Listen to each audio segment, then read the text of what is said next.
Fortnite's Myth Immortal season is finally here and a lot has changed. There are new medallions, weapons, locations, and plenty of secrets, so let's head on over to Mount Olympus where you'll find Zeus. Not only has he taken over a new POI, this place is an entire biome. Trust me when I say this place is absolutely gigantic. It is truly worthy for the king of the gods. Mount Olympus is full of chests, and surrounded by clouds, you'll instantly notice the huge statue overlooking the city. I think this might be one of the coolest POIs we've ever had in Fortnite, but if you head to the middle, you could find a much smaller statue. Not as intimidating until you activate it, summoning Zeus himself. You might struggle with the boss fight, but it's nothing impossible. However, there are multiple rounds which we have never seen before. Once his first health bar depletes, guards will spawn us back up, and you have to keep taking out waves before the final stage begins. For all this effort, you'll be rewarded with 2 mythics and a medallion. It's worth it if you ask me. The medallion is called Aspect of Speed, and it does exactly what the name suggests. With this in your hand, you'll get extra speed and 2 super jumps. But I'm more focused on the Thunderbolt of Zeus, one of the many mythics in Season 2.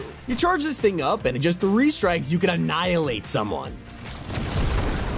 Turns out if you're on a dirt bike, you can thunderbolt straight into the air, taking anyone by surprise. But watch out, using this thing makes you super vulnerable. Kinda like Iron Man's Unibeam or the Kamehameha. That's not the only mythic Zeus drops though. You also get a Huntress, the latest DMR in Fortnite. Whether you love him or hate him, this does 117 damage for a headshot, so you gotta at least consider it. That's only for the mythic version though. If you want to try this without taking out Zeus, and normal Huntress DMRs are scattered around the map. You probably won't even think about that when you're insanely high up in the air. Season 2 has added a whole new type of movement, flying. Thanks to the Wings of Icarus mythic, you can literally just take off and go wherever you want, and it's really not that hard to find. These things are all over the map with everyone using them, so it feels like ours just became useless. There is a speed boost to move around quicker, but my personal favorite thing is the dive bomb. Probably the most fun you can have with wings, and it's so good for attacking boxed up players. Just look how fast you nosedive, no one sees it coming. So it sounds way too powerful, right? Well, there is one issue you have to be aware of when flying around. If anyone shoots your wings, you'll straight up fall out of the sky. It also counts as your hitbox, and these things are gigantic, so you're a pretty easy target. For those exploring on the ground, there is a chance you'll discover a new type of loot drop. This is a golden chest. It's basically a reskin version of the epic chest from last season, but they will guarantee a wings mythic if you open it. Not to mention plenty of sick loot, you cannot afford to ignore these. You'll probably find some of these at one of the new POIs. This is Brawler's Battleground. It's in the bottom right corner of the map, and let me tell you, it is filled to the brim with statues. There's soldiers everywhere, including the decapitated head of a Minotaur. How cool is that? Clearly, this is the domain of someone you would most expect, Ares, the god of war. To summon him, just hit up that statue in the middle, and you'll be thrown into a thrilling battle.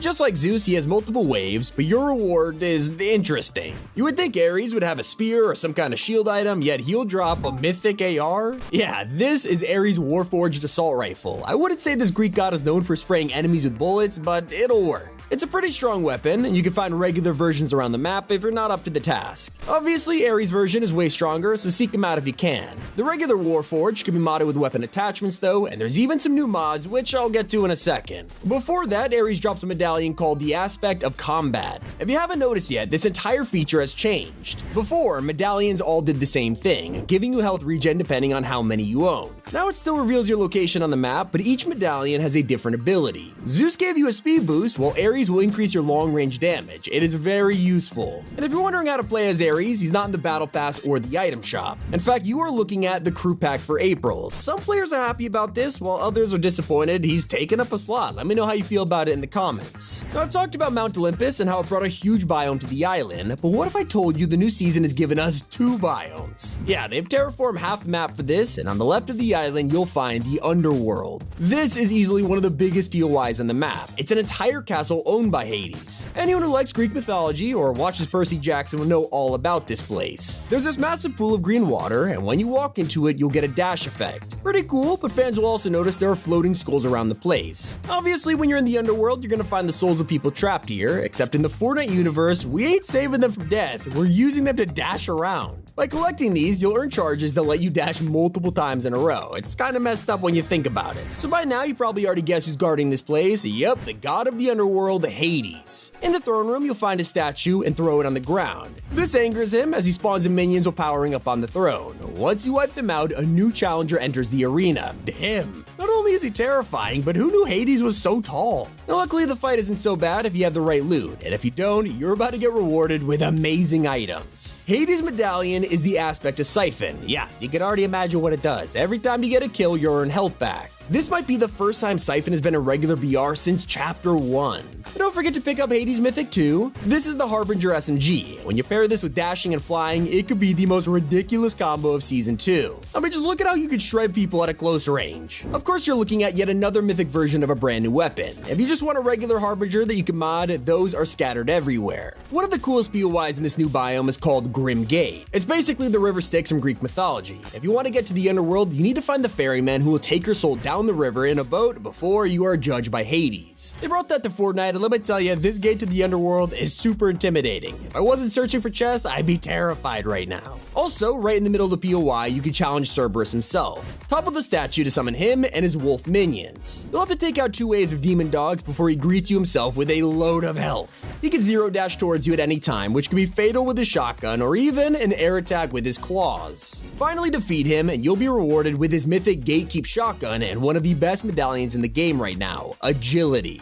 It lets you gain zero dash charges infinitely, making it some of the best mobility you could find. Combine this with the mythic shotgun and you'll basically become unstoppable. Even the normal variant of this thing is insanely OP, dealing high damage in just a few rapid shots, with a full reload so you don't have to put each shell in. And if you got the mythic version, there's no chance even Hades will survive, taking him out with just 3 rounds. Another POI you can find this season rebuilt to its former glory is Ruin Reels. It's now called Restored Reels, and the cinema is officially open for business. Before, this place was just a wreck with some people camping out to play movies on the big screen, but now it is a full-time establishment. There's ticket booths, popcorn, even a restaurant and toilets built into the ancient structures. Wherever you're dropping this season, if you manage to make it to the end, you'll score yourself the brand new Victory Umbrella. As usual, you'll get it for the first match you win of the season, and this time it is the Olympian. It's the perfect glider for the gods, but if you want an even cooler version, you'll have to wait until later in the season to unlock the Ranked Edition. Now, you won't be able to get there without the help of weapon mods. Of course, they're staying in the game from last season, but that doesn't mean Epic hasn't found a way to update them. Instead of hunting down vaults for a mod bench, now you gotta locate a mod bunker. They're scattered all over the map and chained up until mid-game when they unlock letting you inside. They're just like the Underground's hideouts, offering weapon cases and a bench to equip any attachment you want, including 2 brand new ones. There's now a thermal scope, which is a zoom and a toggle lens. Just like the thermal DMR, you can turn the heat vision on or off, which is great if you don't want to use it all the time, and in dark places like the underworld, it's honestly pretty useful. There's also the speed grip, which increases your movement speed while aiming down sights, and it's pretty good for pushing enemies while holding down fire. If you want some better loot to equip your mods on, just look for one of the brand new job boards. They're back once again, and this time it's Shadow offering you challenges. You can opt in to be hunted by others marked on the map, or even search for treasure in turn for some awesome rewards, even a supply drop. Another thing we're happy to see back are chug splashes. We have waited since Fortnite OG for this return. While it doesn't make you faster like slaps, it feels good to heal on the fly. You can find them all around the map, so make sure to get good use of them. You'll need it with the amount of mythics in the loot pool right now. One thing everyone agrees with is that the battle pass this season is S tier. There are 7 skins and a few alternate styles to check out, but one is more important than the rest. The Legend of Korra finally has a collab in game, and not only does this confirm Epic is working with the creators of The Last Airbender, it also reveals Aang and the original crew are coming this season. That'll probably be a mini pass, but the first of the 7 Greek gods is Cerberus, and he looks incredible. He has 2 styles, one black and blue, one gold and blue, but I think his weapon skin is what's really selling me here. Next up, we have Aphrodite, who also has 2 styles, and this second one really locks in that goddess of love and beauty look. It looks like Ripley hit the gym and is impersonating Poseidon. Both styles are pretty funny, but that hitbox is gonna be brutal. Medusa snakes her way in the past as well, and one thing that sets his skin apart is the changing eyes. Just try not to look at him, okay? The warrior king of the gods Zeus nails the Olympus vibe, and now it's confirmed the only thing stronger than a thunderbolt is a shotgun based off his ammo preference. His other style looks a bit more realistic, but that's not true for Artemis, who kinda looks like the galaxy skin. I'm a way bigger fan of her second edit style, which will probably be my main this season. Hades is the last skin in the battle pass, and as tier 100 he has the dark transformation, which looks awesome. A little bit worried about his crown making me an easy headshot, but hey, you can't be a king of the underworld without a crown. With the new season also comes new LEGO skins, and there are over 200 of them. The first of all of them is Peely. Okay, actually, I'm not going through hundreds of these. Pause the video if you want to see them all. But I will say the Poseidon LEGO style has been getting absolutely cooked, and I can see why. Every time I see him, I start laughing, but hey, at least we got our meme of the season. So I know all this is a lot to take in, but play it while you can because Season 2 officially ends on May 24th. Following tradition, we probably won't expect a live event as that's reserved for the end of the chapter, but with the hand teaser, anything is possible. Click on screen now to watch 1 hour of Fortnite Easter eggs. It's been Tommy, and keep it here on Top 5 Gaming.